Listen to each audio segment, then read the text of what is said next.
What is considered one of the most beautiful coins of Mexico, as well as many people think of the world, is the Caballito peso. This peso, the horse peso, struck from 1910 to 14, has just had a new book put out about it.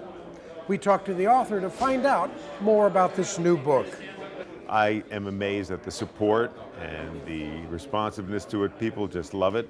It's the first book that's ever been done on the Caballito. I've never been able to find more than a couple of pages written about the coin before.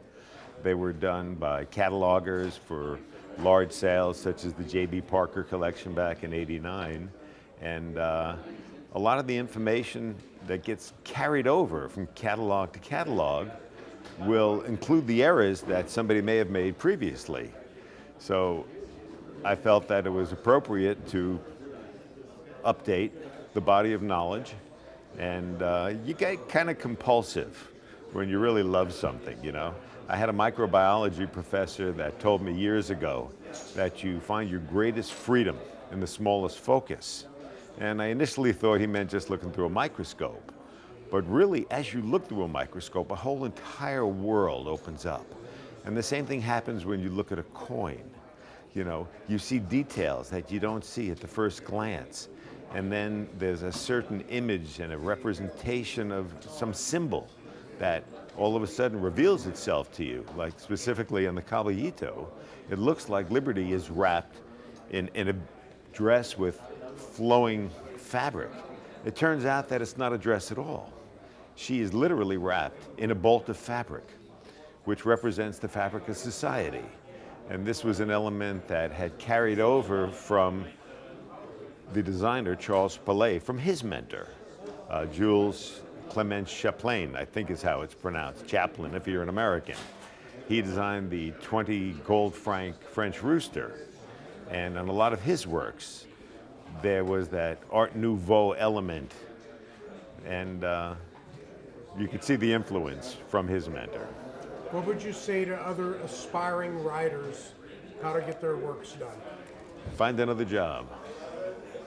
No, really, getting your work published by somebody is a process in itself. You have to have pretty well completed product before you make a presentation, be it to Whitman or Krauss or even a small local publisher. And I decided that this was something I was just going to do myself. So from start to finish, I researched the book. I did much of the photography myself, although I had tremendous contribution from Heritage Auctions. They were very gracious in allowing me to use their wonderful archive of images, Stax Bowers. There was a gentleman by the name of Jeremy Katz, JK Coin Photography out of Everett, Washington, who really was wonderfully helpful in photographing the section on from the short ray to the long ray, in which there was a change to the relief of the design in 1911.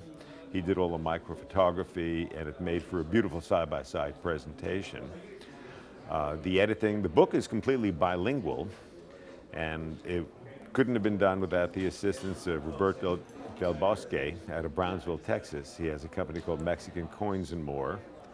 And the way that the book is laid out, all the text to the left side is done in English, all the text to the right side is done in Spanish.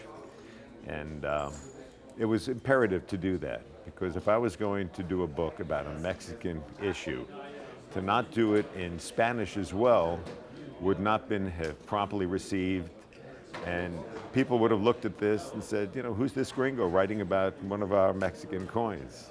So I needed to honor the nation that originally produced the coin and expand the availability to the people that really do have interest in it.